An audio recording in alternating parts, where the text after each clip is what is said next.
අයිබෝන් සුබ උදෑසනක් සියලුම දුවල පුතාලට. අද විශේෂ දවසක්. ඇයි මං අද විශේෂ දවසක් කියලා කියන්නේ? අද අපි ඉගෙන ගන්නේ ගණිතය. ගණිතය කියලා කිව්වහම අපි හැමෝම ගොඩක් බය වෙනවා. ගොඩාක් දරුවෝ බය වෙනවා. සමහරුන්ගේ නිකන් හදවත ඩබ් ගාලා හරියට නිකන් ටකරමකට ගල් ගහනවා වගේ ගැහෙන්න පටන් ගන්නවා. එතකොට ගණිතය කියන්නේ බොහොම සුන්දර විෂයක්. අපි ගණිතයට විහිං බය වෙලා තියෙන්නේ. මං හිතන විදිහට දුවේ පුතේ පුතාලගේ අම්මල තාත්තලත් පුතාලව ගණිතයට බය කරලා තියෙන්නේ. සමහර වෙලාවට දෙමව්පියෝ කියනෝනේ මෙහෙම පුතේ ගණන් ටික හොඳට ඉගෙන ගන්න ඕනේ. පන්තියට යන්න ඕනේ. ඉස්කෝලේට යන්න ඕනේ. අර චූටි දරුවන්ව එකේ දෙකේ පන්තියේ ඉඳලා අර ඉංග්‍රීසි භාෂාව උගන්වන්නේ ඉංග්‍රීසි පන්ති වලට එක්කන් යනවා වගේම ගණිතය උගන්වන්නත් පුංචි දරුවන්ව එකේ දෙකේ පන්ති වල ඉඳලම පන්ති වලට ඉස්කෝලේ හැමතැනම එක්කන් යනවා. සමහර විට ඕගොල්ලෝ සාමාන්‍ය පෙළ විෂය ධාරාව තුළ මේ ගණිතය හදාරන අතරේ ගණිත පන්ති 2-3කට යනවා වෙන්නත් පුළුවන්. ඉතින් දරුවනේ මේක ස්වභාවයෙන් ඇතිවෙච්ච බයක්. මේක Taman විසින් ඇති කරගත්ත දෙයක් නෙවෙයි පුතාලා දරුවෝනේ. දරුවන්ට ස්වභාවයෙන් මේ දේ කවුරු හරි ඇති කරපු දෙයක්. ගණිතය කියන්නේ සොඳුරු විෂයක්. ඉතින් සාමාන්‍ය පෙළ විෂයට මේ සාමාන්‍ය පෙළ විභාගෙට ලක්ෂ 6කට ආසන්න ප්‍රමාණයක් දුවා දරුවන් විභාගෙට වාඩි වෙනවා. මේකෙන් ගණිතයේ විෂය සමත් වෙන්නේ සාමාන්‍යයෙන් 150කට වඩා අඩු පිරිසක්. 150ක් 60ක් වගේ පිරිසක් තමයි ගණිතයේ විෂය සමත් වෙන්නේ. අති බහුතරය ගණිතය අසමත් වෙනවා. ඉතින් මේ කාලවකවානුව තුලත් ඕගලන්ට ගණිතයේ විෂය හරියට ඉගෙන ගන්න අවස්ථාවක් ලැබුණේ නැහැ. වසංගත තත්ත්වයක් නිසා රට වහලා තිබ්බා, පාසල් පද්ධතිය වැහුවා. ඊට පස්සේ දරුවෝ පෙළඹුණා ඔන්ලයින් මාර්ගයෙන් මේ විෂයන් ඉගෙන ගන්න. ඉතින් සමහර දරුවන්ට ඇත්තටම මේ ඔන්ලයින් ඉගෙන ගන්න අවශ්‍ය සම්පත් ටිකවත් තිබ්බේ නැහැ. දැන් ඕගලන්ගේ අම්මලා තාත්තලා මොනවා හරි කරලා ලැප්ටොප් එකක් ඒ වගේම ස්මාර්ට් ෆෝන් එකක් අරගෙන දීලා පුතාලට අවශ්‍ය කරන පසුබිම හදලා තිබ්බා. නමුත් සමහර දරුවන්ට එහෙම අවස්ථාවක් නැහැ. මේ වෙනකොටත් ඉන්නවා එක අකුරක්වත් තාම ඉගෙන ගත්තේ නැති දරුවෝ. ඕගොල්ලෝනුත් දැන් ලැප්ටොප් එකක් දිහා බලාගෙන හරියට අංජනම් බලාගෙන නේද? අංජනම් කියනවා වගේ යාළුවෝ පේන්නෙත් නැහැ, ගුරුවරයා පේන්නෙත් නැහැ සමහරක් වෙලාවට නේද? මහා විකාරයක් වගේ මේ අධ්‍යාපන රටාව තුළ ඕගොල්ලෝ හරියට හිර වෙලා ඉන්නේ. ඉතින් මේක හරියට අවබෝධ කරගත්තා දෙරණ මාධ්‍ය ආයතනය සහාය කාර්ය මණ්ඩලය. ඒ නිසා පුතාලගේ අනාගතයේ අධ්‍යාපනය පිළිබඳව පුතාලට ඉදිරියට යන්න තියෙන මන්පෙත් ටික දෙරණ මාධ්‍ය ආයතනය විවර කරලා දෙන්න අවස්ථාවක් යොදාගත්තා. ඉතින් අපි මේ මාධ්‍යයට ඇත්තටම ගරු කරන්න ඕනේ. මොකක් නිසාවත් නෙමෙයි මාධ්‍යක කාර්යභාරය හුදෙක් විනෝදාස්වාදය ලබා දෙන එකවත් ඒ විතරක් නෙමෙයි තොරතුරු ටික සංනිවේදනය කරන එකවත් විතරක් නොවේ කියලා දෙරණ ආයතනය අවබෝධ කරගෙන තියෙනවා. ඒ නිසා තමන්ගේ මාධ්‍ය මෙහෙවර උරමත අරගෙන දෙරණ ආයතනය මොකද කළේ? පුතාලා වෙනුවෙන් විශාල මෙහෙවරක් කරන්න ආරම්භ කරා. ඉතින් මම මේ වෙලාවක් කරගන්නවා දෙරණට හිස නමාචාර කරන්න මේ කරන දැවැන්ත මෙහෙවර වෙනුවෙන්. එහෙනම් දුවේ පුතේ අපි අද වැඩ පටන් ගන්නයි හදන්නේ. අපි ඉස්සෙල්ලාම කතා කරන්න සූදානම් වෙන්නේ ගණිතයේ තියෙන ටිකක් විශේෂ වැදගත් වෙච්ච කොටසක් පිළිබඳව. ඒ තමයි ප්‍රතිශත.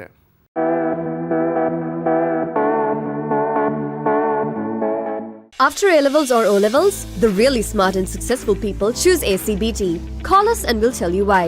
23 years in Sri Lanka, managed by one of the largest education companies in the world, Navitas Limited. Call ACBT on 077 3900.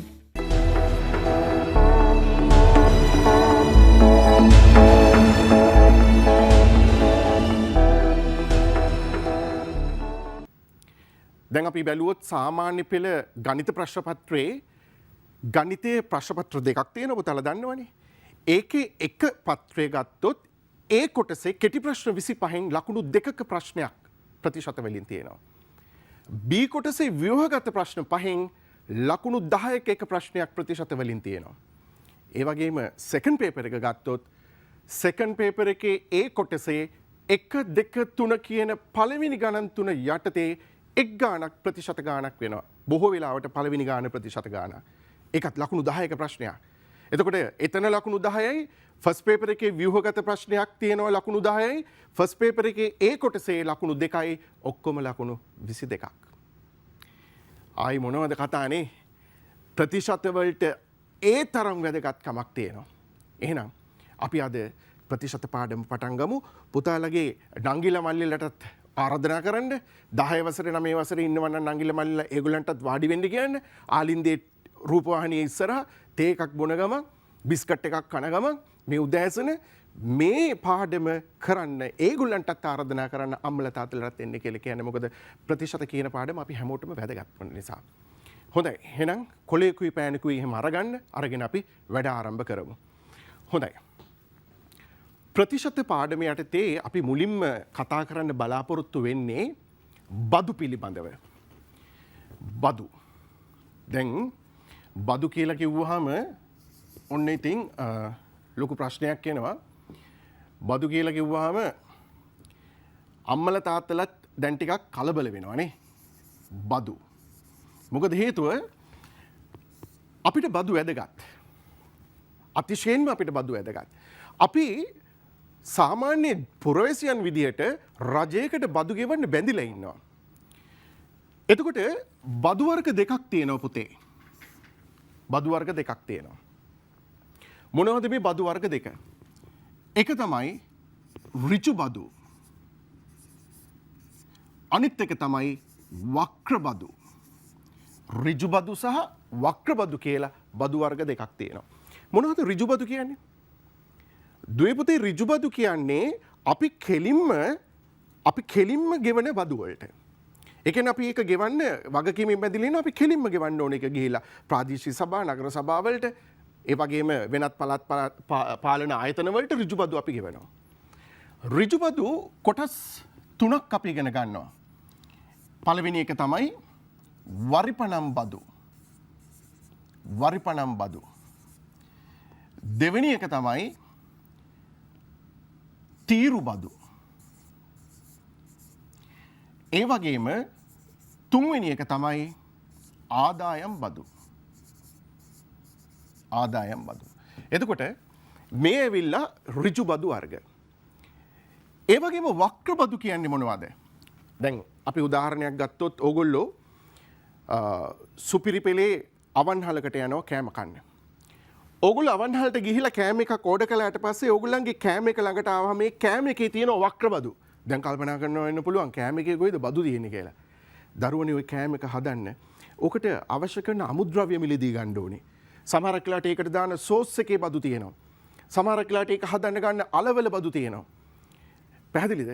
එතකොට ඒවා ඕගොල්ලෝ කෑම එක කාලේ උරුණාට පස්සේ හෝටලෙන් කියන්නේ නැහැ නේ පුතාලට ගිහිල්ලා ඕකේ තියෙන බද්ද ගිහිල්ලා ගෙවලෙන්ට ගිහිල්ලා පෝස්ට් ඔෆිස් එකට තැපැල් කාර්යාලයට නේද?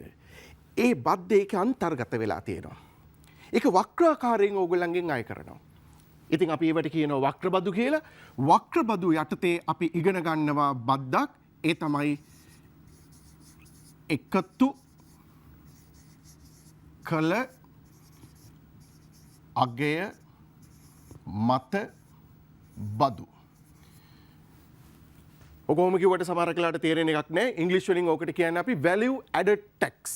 කෙටියෙන් ගත්තොත් එහෙම VAT VAT බදු කියලා කියන්නේ. ඉස්සර නම් මේක කිව්වේ භාණ්ඩ හා සේවා බද්ද කියලා. GST කියලා කියන්නේ. දැන් ඉතින් නම විතරයි වෙනස් වෙලා තියෙන්නේ VAT කියලා අලුත් නමක් ඇවිල්ලා තියෙනවා. හොඳයි. දැන් එහෙනම් මේ කියන බදු වර්ග වලින් අපි මුලින්ම කතා කරන්න බලාපොරොත්තු වෙන්නේ වරිපනම් බදු පිළිබඳව. හොඳයි. එහෙනම් අපි මාතෘකාවක් එහෙම පුතාලා ලියා ගන්න වරිපනම් බදු කියලා. වරිපනම් බදු. අම්මලා තාත්තලා එහෙම ඉන්නවනම් ළඟට කතා කරගන්න. මොකද හරි වැදගත් වරිපනම් බදු ගැන ඉගෙන ගන්න එක ඒගොල්ලන්ටත් නේ. හා. හොඳයි. දැන් එහෙනම් වරිපනම් බදු ගැන අපි කතා කරමු.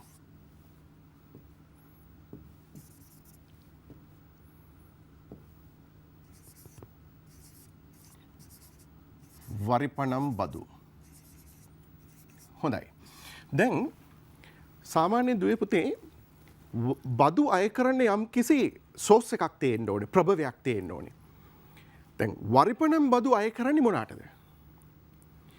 පුතේ දැන් උදාහරණයක් විදිහට ගත්තොත් එහෙම පුතාලගේ ගෙදර ඒ ගෙදරට වරිපනම් බදු ගෙවන්න ඕනේ තාත්තලා අම්මලා. ඒ වගේම කඩකාමර ඉඩම් මේවට වරිපනම් බදු ගෙවන්න ඕනේ පුතේ කොහටද ගෙවන්නේ? මහනගර සභා, නගර සභා, ඒ වගේම ප්‍රාදේශීය සභාවලට. ඇයි අපි වරිපනම් බදු ගෙවන්නේ? දැන් අපි හිතමු මෙහෙම අපි හදාගත්ත ගේ. අපි මහන්සියෙන් පුතාලගේ තාත්තලා දුක් විඳලා හදපු ගෙයක් තියෙනවා. ඒ ගෙදරට කවුරුත් සල්ලි ගෙවන්න ආවේ නෑනේ. තාත්තගේ දුක් මහන්සියෙන් තාත්තයි අම්මයි හැදුවේ.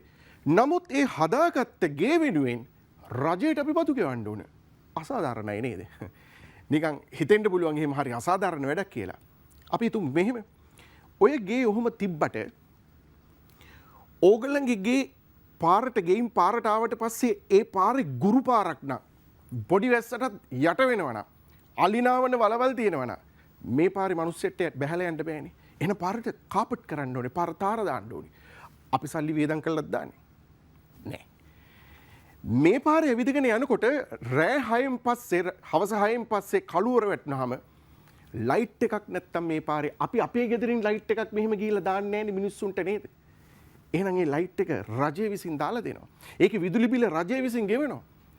ඒ වගේම අපේ ගෙදර එකතු වෙන සතියක් තුල එකතු වෙන කුණු ටික සමහරක් වෙලාවට නාගරික පරිසරවල ඉතාමත්ම කුඩා ඉඩකඩක් තියෙන මිනිස්සු දවසක් දෙකක් කුණු ටිකක් තියාගත්තොත් ලොකු ප්‍රශ්නයක්.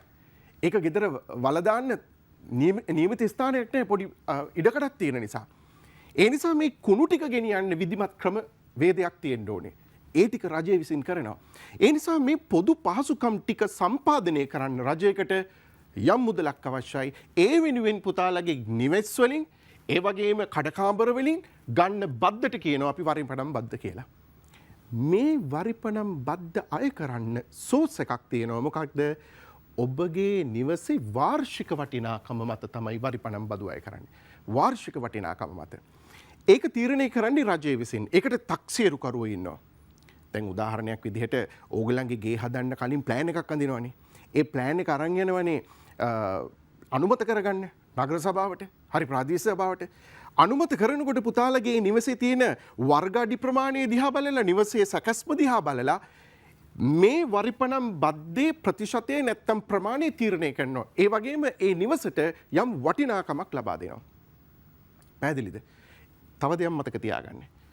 වරිපනම් බද්ද මහනගර සභාවෙන්, නගර සභාවෙන්, ප්‍රාදේශීය සභාවෙන් සභාවට වෙනස් වෙන්න පුළුවන්.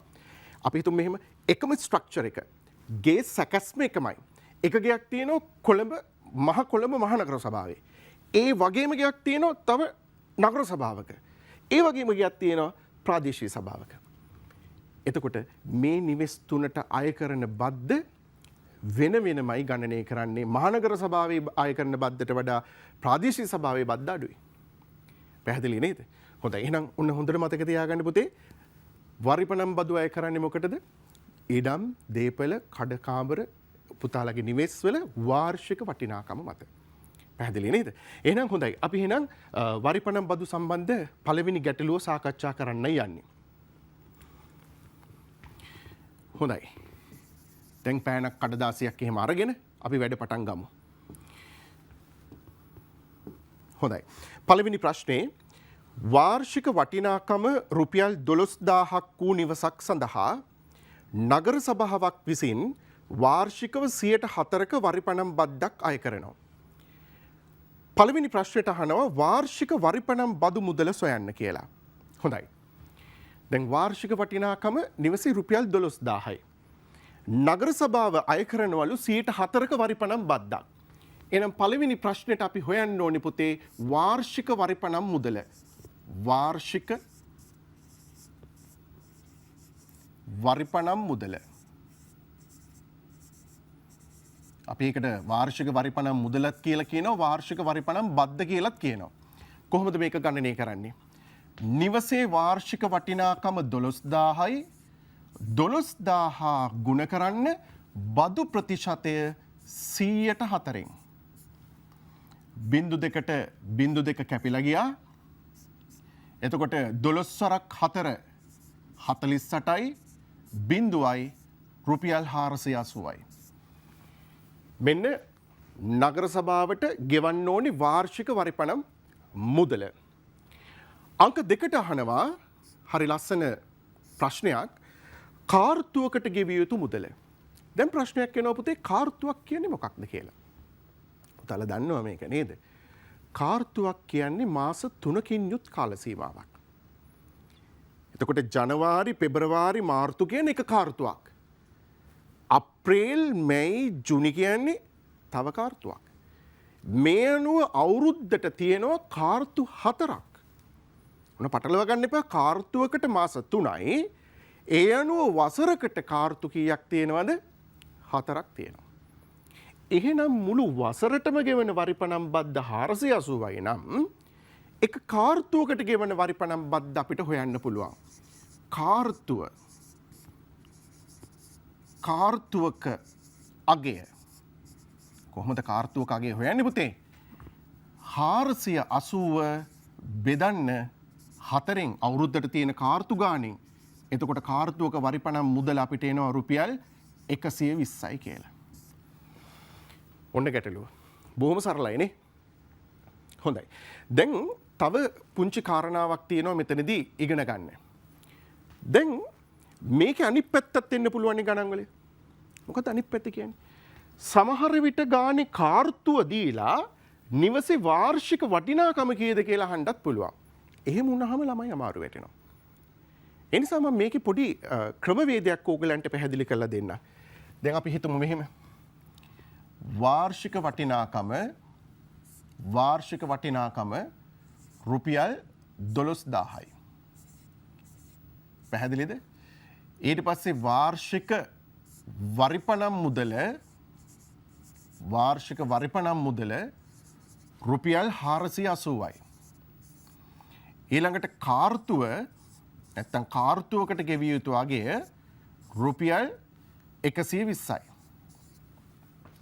හරිද? වරිපණම් බදු ප්‍රතිශතය කීයද පුතේ? 4%යි.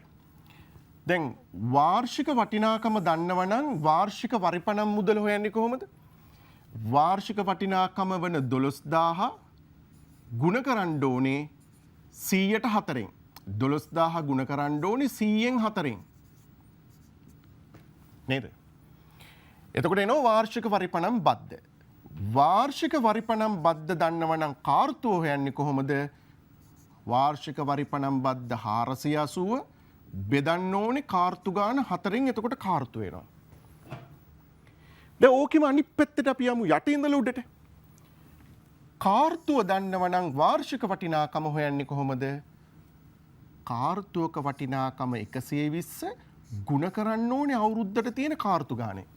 දැන් බලන්න මෙතන තියෙන ගණිත කර්මයේ විරුද්ධ ගණිත කර්මයනේ මෙතන තියෙන්නේ. බෙදීම මෙතන ගුණ කිරීම.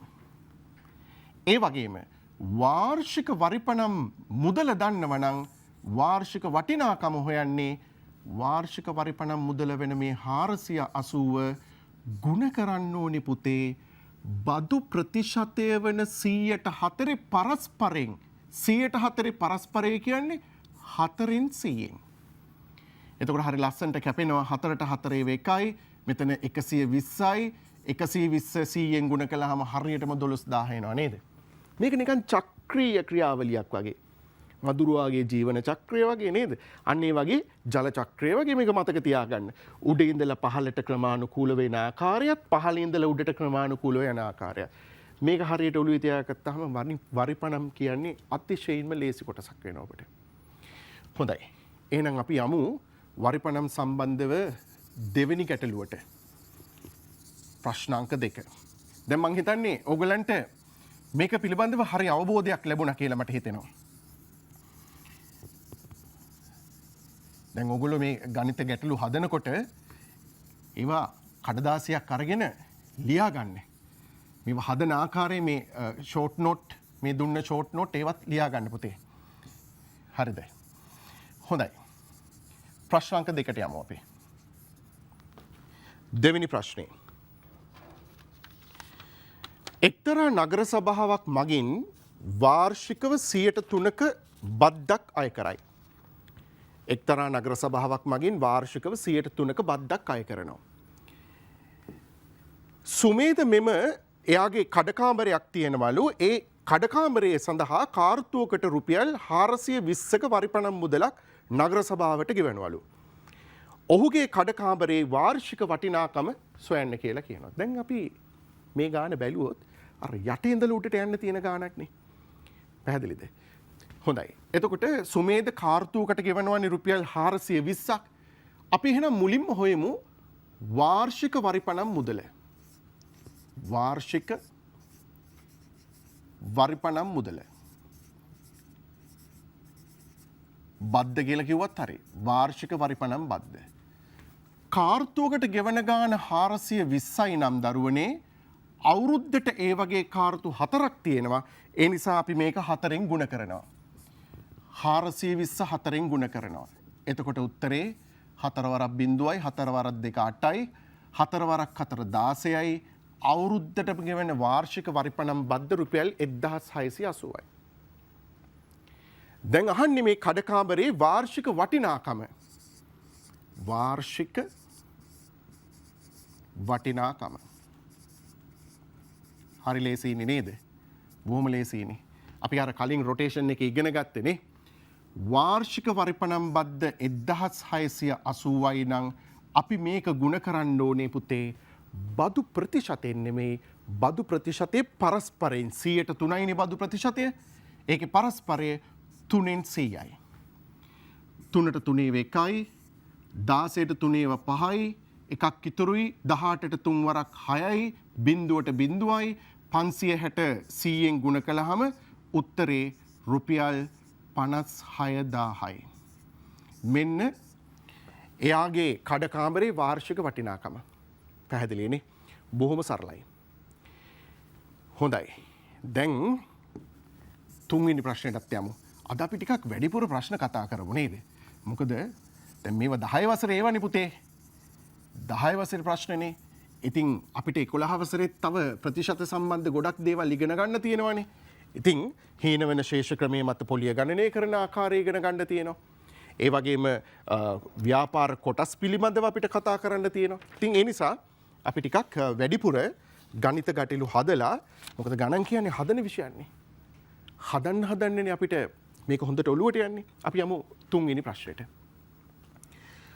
වාර්ෂික වටිනාකම රුපියල් 60000ක් වූ නිවසක් සඳහා කාර්තුවකට රුපියල් 750ක වරිපණම් බද්දක් ගෙවයි. නගර සභාව මගින් අය කරනු ලබන වාර්ෂික වරිපණම් බදු ප්‍රතිශතය සොයන්න. අන්න හොඳ ප්‍රශ්නයක්. පුතේ මේකට සූත්‍රයක් තියෙනවා අපිට පාවිච්චි කරන්න පුළුවන්. මොකක්ද? වාර්ෂික වරිපණම් බදු ප්‍රතිශතය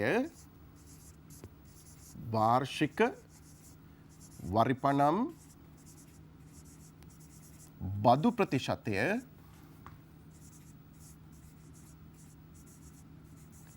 සමානයි ඉර උඩ වාර්ෂික වරිපණම් බද්ද. වාර්ෂික වරිපණම් බද්ද ඉර යට වාර්ෂික වටිනාකම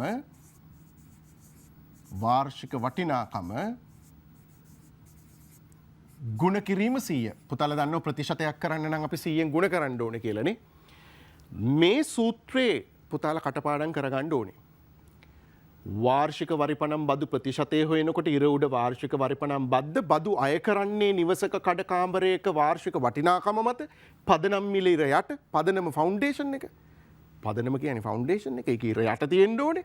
වැඩි කරන්න ඕනේ 100. ෆවුන්ඩේෂන් එක කොහොමද පල්ලෙහානේ තියෙන්නේ නේද? හොඳයි. එතකොට මේ ගානේ කියලා තියෙනවා නිවසේ වාර්ෂික වටිනාකම රුපියල් 60000යි කියලා. එහෙනම් අපි ඉර යට ආදේශ කරමු 60000. පැහැදිලිද? ඒ වගේම ගානේ කියනවා මෙයා කාර්තුවකට ගෙවනවලු රුපියල් 750ක්. එහෙනම් දරුවනේ අපි මුලින්ම හොයාගන්න ඕනේ වාර්ෂික වරිපණම් මුදල. වාර්ෂික වරිපණම් මුදල. කොහොමද වෙන්නේ ඒක? කාර්තුවකට ගෙවන ගාන 750යි අවුරුද්දකට තියෙනවා කාර්තු 4ක් 750 4ක් රුපියල් 3000යි. රුපියල් 3000යි. එහෙනම් ඒ වාර්ෂික වරිපණම් මුදල මම ලියනවා ඉර උඩ. වැඩි කිරීම 100. පුතේ මේ බිංදු දෙකට 100 බිංදු දෙක කැපිලා යනවා. මේ බිංදු දෙකට මෙතනින් බිංදු දෙකක් කැපිලා යනවා. 30 බෙදන්න ඕනේ 6න්. 30 6න් බෙදුවාම උත්තරේ 5යි. මොන 5යිද පුතේ? 100ට 5යි. 30න් බෙදුවාම උත්තරේ 100ට 5යි. පැහැදිලිද? දැන් මේ සූත්‍ර බැරි වෙලාවත් ඕගලන්ට අමතක වුණොත් හිතන්නකො සූත්‍ර කොච්චරක් නම් තියෙනවද කටපාඩම් කරන්නනේ? සෑහෙන ප්‍රමාණයක් තියෙනවා. ඉතින් සූත්‍ර බැරි වෙලාවකට අමතක වුණොත් අපි ගාන හදන හැටි ඊළඟ පියවරේදී කතා කරලා බලමු නේද?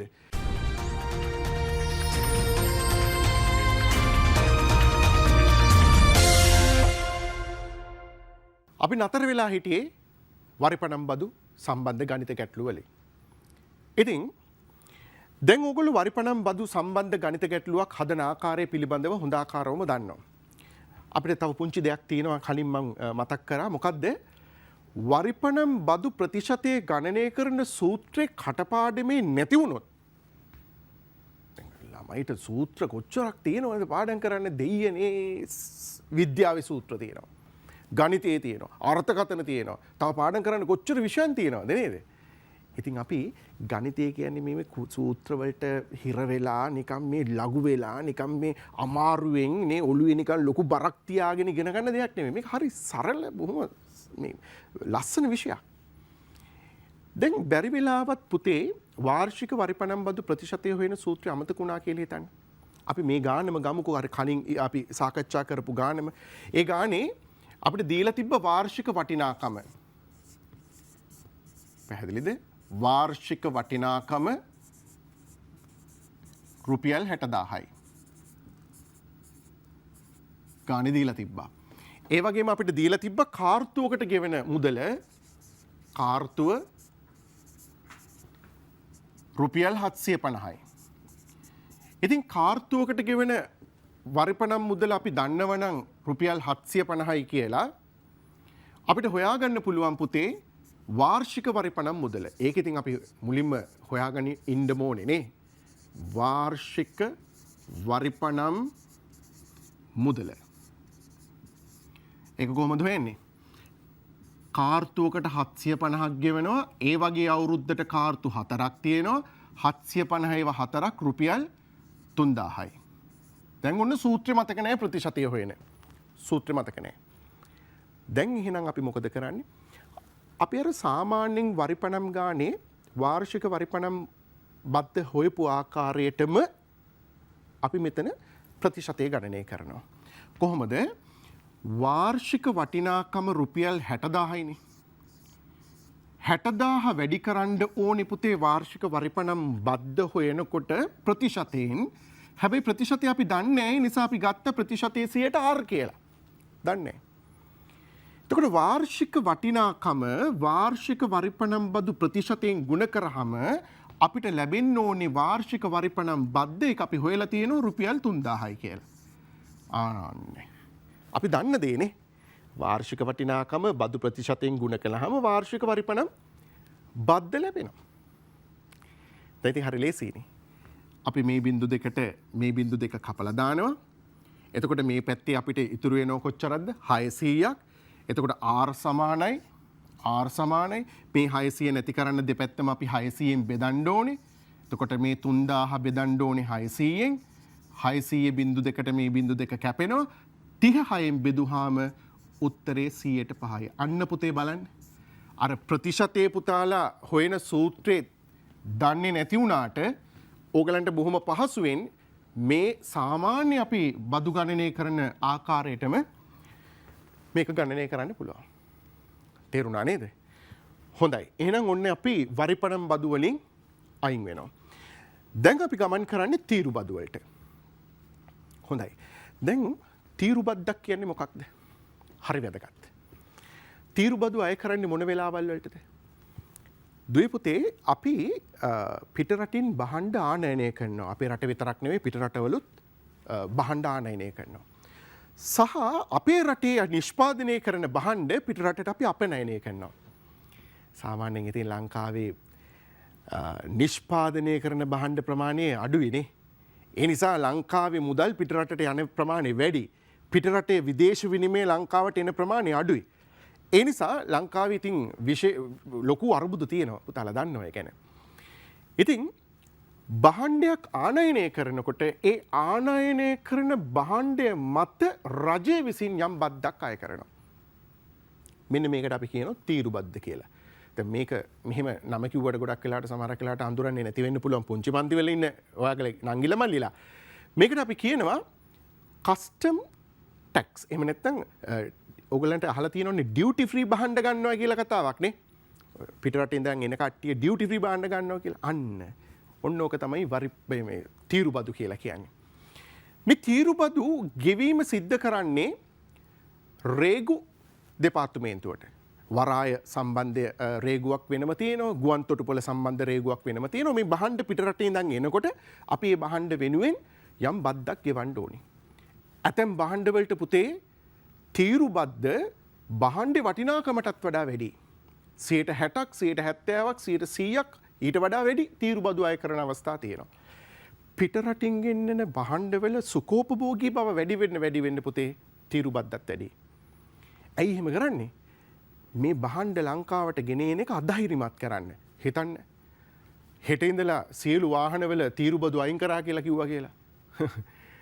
තව මාස 3යි පාර යන්න පුළුවන්. ඊට පස්සේ පේමන්ට් එක යන්නත් බැරි වෙනවා. වාහන පේමන්ට් එකෙත් යනවා.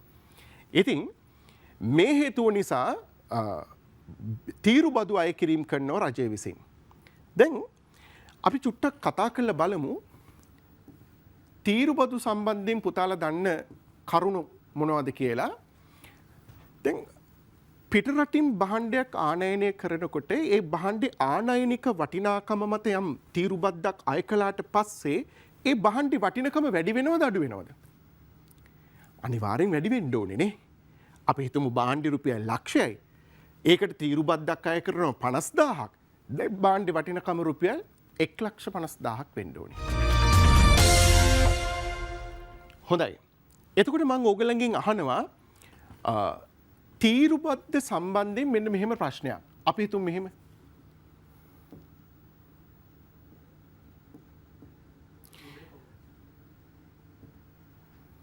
හරි. අපි හිතමු මෙහෙම. තීරුබදු ප්‍රතිශතය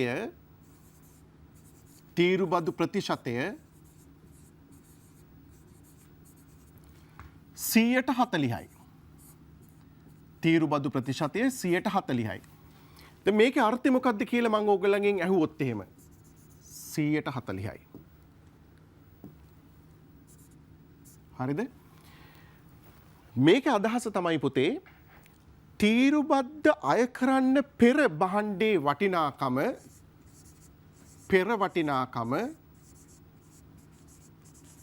100ක් වුණොත් ඒ සඳහා අය කළ තීරුබද්ද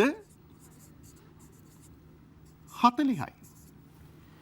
එතකොට තීරුබදු අය කළ පසු වටිනාකම 140ක් වෙන්න ඕනේ. පසු වටිනාකම කොච්චරක් වෙන්න ඕනද දරුවනේ? 140ක් වෙන්න ඕනේ නේ. ඇයි? කලින් බදු අය කරන්න කලින් භාණ්ඩේ වටිනකම 100යි. අය කරන එකට 40ක බද්දක් බද්ද අය කළාට පස්සේ භාණ්ඩේ වටිනකම 140ක් වෙන්න ඕනේ. ඔන්න ඕක හොඳට ඔළුවේ තියාගන්න. මේක හොඳට ඔළුවේ තියාගත්තොත් ඕගලන්ට තීරුබදු සම්බන්ධ ගණන් හරිම ලේසියි. පෙර වටිනකම 100යි, බද්ද 40යි, පසු වටිනාකම 140යි කියන එක ඔළුවේ තියාගන්න. හොඳයි පුතේ. එහෙනම් තීරුබදු සම්බන්ධ අපි ගැටලුවට යමු. එක්තරා භාණ්ඩයක වටිනාකම රුපියල් ලක්ෂ 6කි. ඒ ආනයනය කිරීමේදී 40ක තීරු ගාස්තුවක් අය කරනවා. භාණ්ඩය ආනයනය කරනකොට 40ක් තීරු ගාස්තු විදියට අය කරනවා. 40ක් කියන්නේ ලොකු ගාණක්. පුංචි ගාණක් නෙමෙයි. තීරු ගාස්තු අය කළ පසු භාණ්ඩයේ වටිනාකම සොයන්න කියලා කියනවා පළවෙනි ප්‍රශ්නෙට. දැන් ඔන්න බලන්න. දැන් තීරු ගාස්තුවක් අය කරන්නේ දරුවනේ මොකක් මතද? තීරු ගාස්තු අය කරන්නේ භාණ්ඩයේ ආනයනික වටිනාකම මතනේ. දැන් මෙතන ආනයනික වටිනාකම තමයි රුපියල් ලක්ෂ 6යි කියලා කියන්නේ. ඒ සඳහා අය කරපු තීරු ගාස්තුව 140යි. එහෙනම් අය කළ තීරු බද්දේ වටිනාකම නැත්තම් තීරු ගාස්තු අය කළ පසු භාණ්ඩේ වටිනාකම අපෙන් අහනවා. දැන් මේක ක්‍රම දෙකකට හදන්න පුළුවන්. ඉස්සෙල්ලා අපිට පුළුවන් පුතේ මේකේ තීරු ගාස්තුව හොයලා ඉන්න. ඊට පස්සේ අපිට පුළුවන් ඒ හොයපු තීරු ගාස්තුව මේ ලක්ෂ 6ට එකතු කරගන්න. පැහැදිලිද? එහෙනම් අපි ඉස්සෙල්ලාම තීරු ගාස්තුව හොයලා ගාන ඉස්සරහට යමු. තීරු ගාස්තුව හොයලා යමු. තීරු බද්ද.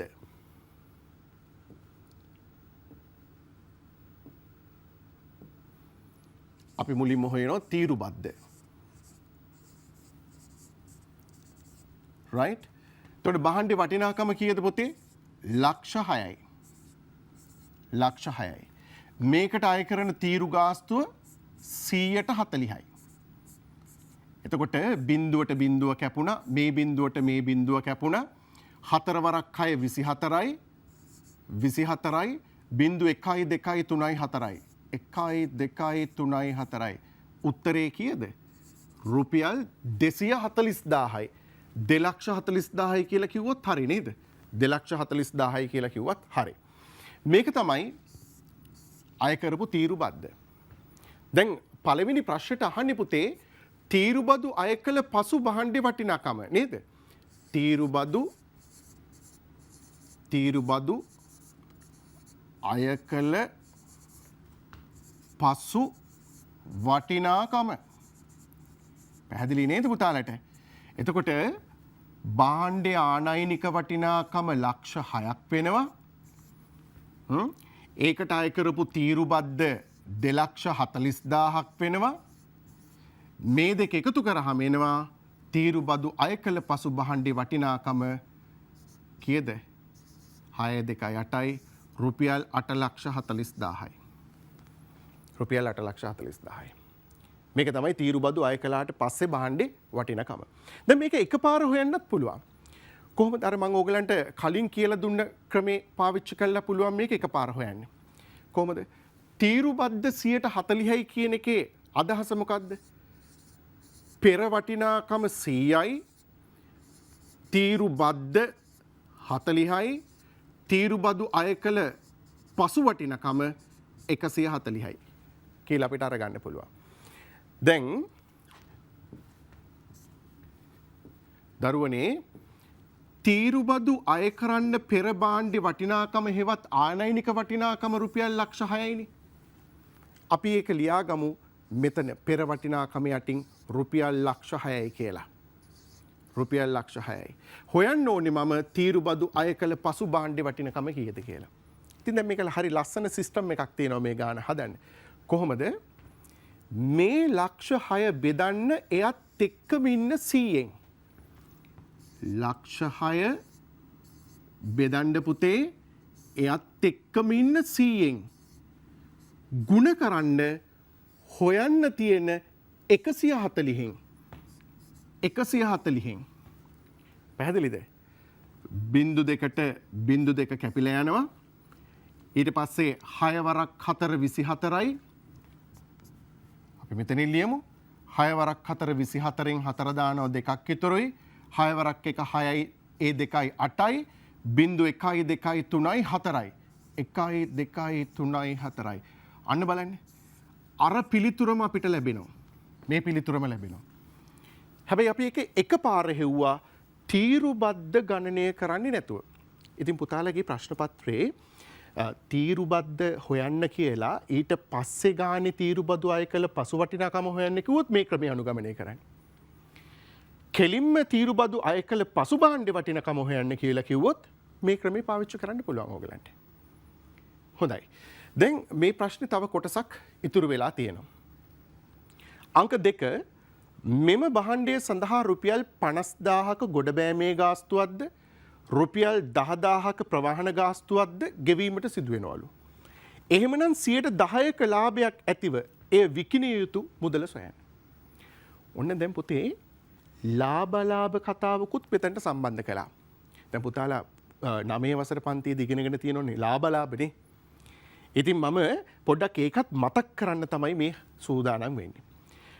පුතේ භාණ්ඩයක වටිනාකම තීරු බද්ද අය කළාට පස්සේ වැඩි වෙනවා වගේම ඒ භාණ්ඩයට තව අගයන් එකතු වෙන අවස්ථා තියෙනවා. දැන් බලන්න මේ ගොඩ බෑමේ ගාස්තුව 50000 ඒකත් භාණ්ඩේ වටිනකමට එකතු වෙන්න ඕනේ. මොකද ඒක අපිට වෙන කවුරුත් පිටින් ගෙවන්නේ නේද? ඒ වගේම ප්‍රවාහනය කරන්න යන 10000ත් භාණ්ඩේ මුදලට එකතු වෙන්න ඕනේ. එහෙනම් භාණ්ඩේ විකුණනවා නම් 10% ලාභයක් ඇතුව විකුණන්න ඕනි ගාණ කීයද කියලා තමයි අපෙන් අහන්නේ. හොඳයි. අපි එහෙනම් යමු ඉස්සරහට. දැන් මේ භාණ්ඩේ තීරුබදු අය කළ පසු වටිනාකම රුපියල් 8,40,000යි. ඒක අපි ඔළුවේ තියාගමු. තීරුබදු අය කළ පසු භාණ්ඩේ වටිනාකම රුපියල් 8,40,000යි.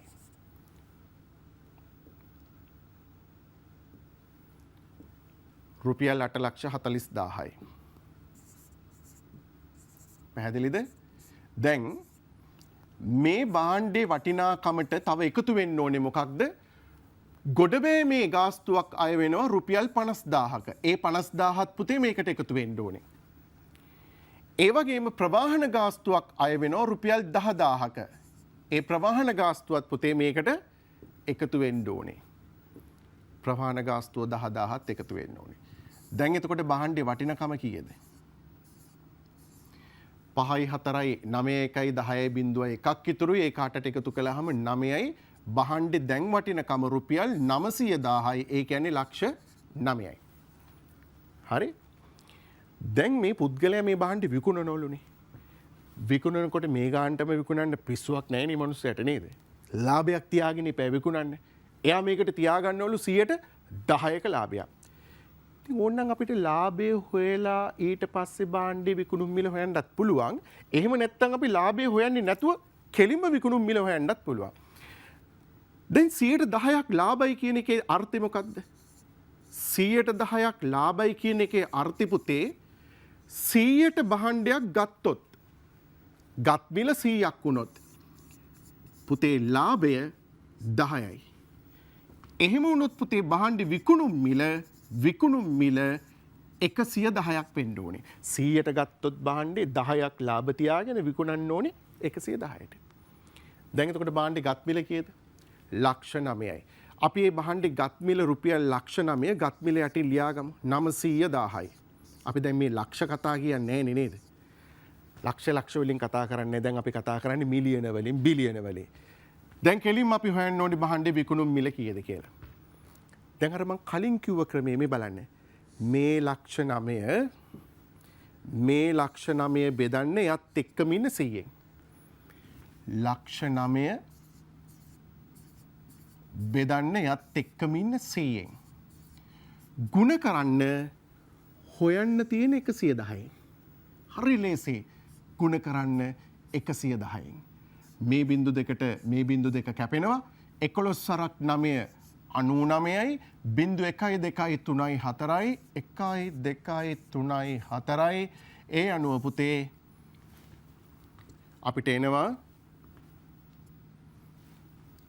රුපියල් කීයද පිළිතුර 9,90,000යි 990,000යි භාණ්ඩේ විකුණන්න ඕනි මුදල. එතකොට එයාට කීයක් ලාභයිද නිකන් බලලා කියන්නේ? ලක්ෂ 9ක් මේ වෙනකොට අතින් වියදම් කරලා ඉවරයි. ආනයනය කරන්න, තීරුබදු ගෙවන්න, ගොඩ බෑමට, ප්‍රවාහණයට ලක්ෂ 9ක් අතින් ගියා. එයා මේක 9,90,000කට විකුණනවා, 990,000කට විකුණනවා. ඒ අනුව එයාට රුපියල් 90,000ක් ලාභයි.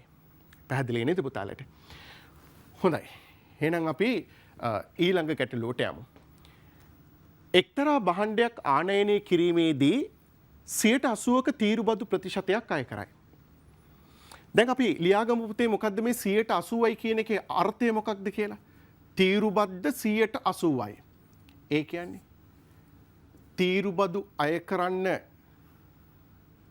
තීරුබද්ද 80%යි කියන එකේ අර්ථය අපි ලියාගත්තොත් අර්ථය තමයි තීරුබදු අය කිරීමට පෙර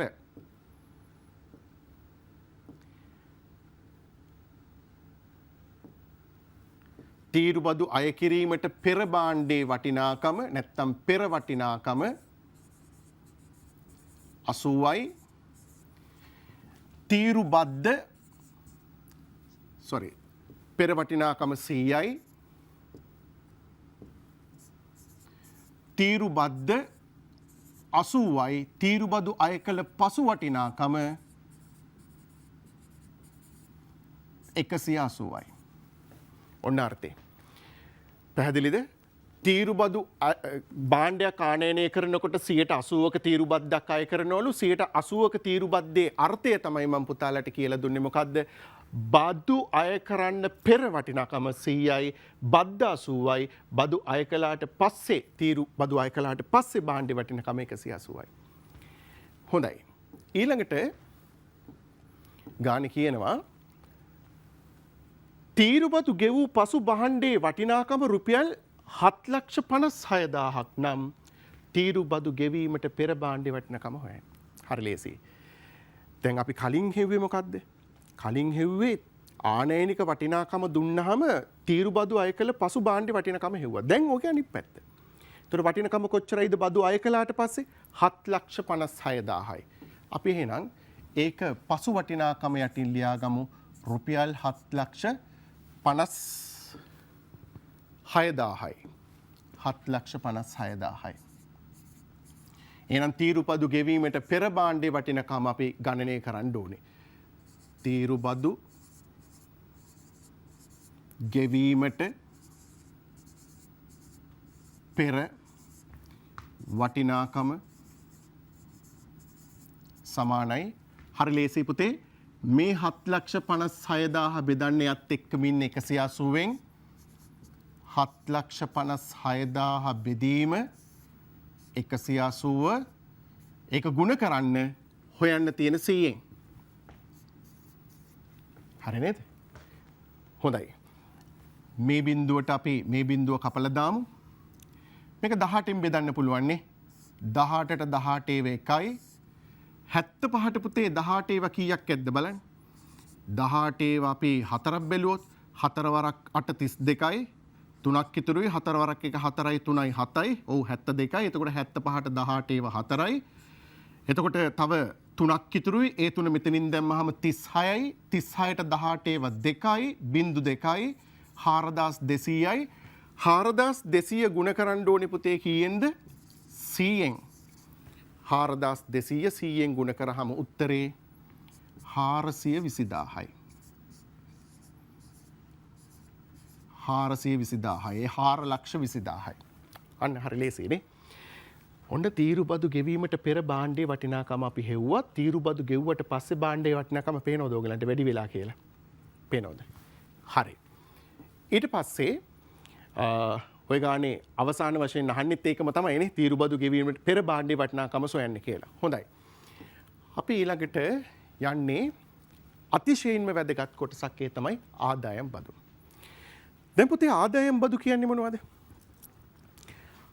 විවිධ ආදායම් බදු වර්ග තියෙනවනේ නේද? දැන් ඔන්න සමහරක් වෙලාවට ආදායම් බදු කියලා කිව්වහම සමහරු බයයි. ඇයි? බොහෝ දෙනා ආදායම් බදු කරාරිනවා. වගකීව යුතු මහජනතාවක් විදිහට අපි ලබන ආදායම ඒ ආදායම් බදු චක්‍රයට අනුකූල නම් අපිට ගෙවන්න සිද්ධ වෙන ආදායම් බද්දක් නම් ඒ අපි ගෙවිය යුතුයි. මොකද ආදායම් බදු ගෙවනකොට ඒ ගෙවන පුද්ගලයාට පිළිගැනීමකුත් තියෙනවා. ඔහුට ලොකු පිළිගැනීමක් තියෙනවා රටේ. ඔහු හොරෙක් නෙමෙයි. හොරෙක් නෙමෙයි. බදු ගෙවන මිනිස්සෙක්. ඒ නිසා ඔහුට බැංකුවකින් වුණත් ටක් ගාලා ණයක් දෙනවා. ඒ නිසා ආදායම් බදු ගෙවන්න පුළුවන් නම් ඒක අතිශයින්ම වටිනවා. මේ පුතාලගේ 10 වෙනි අච්චුපතෙන් ගත්ත 2011 ඉඳලා ඉදිරියට පවත්වාගෙන ගියපු ආදායම් බදු වගුව. ඒකේ පුතේ 2013 මහ බැංකු වාර්තාවෙන් ගත්ත බදු විස්තරය තමයි මේ තියෙන්නේ.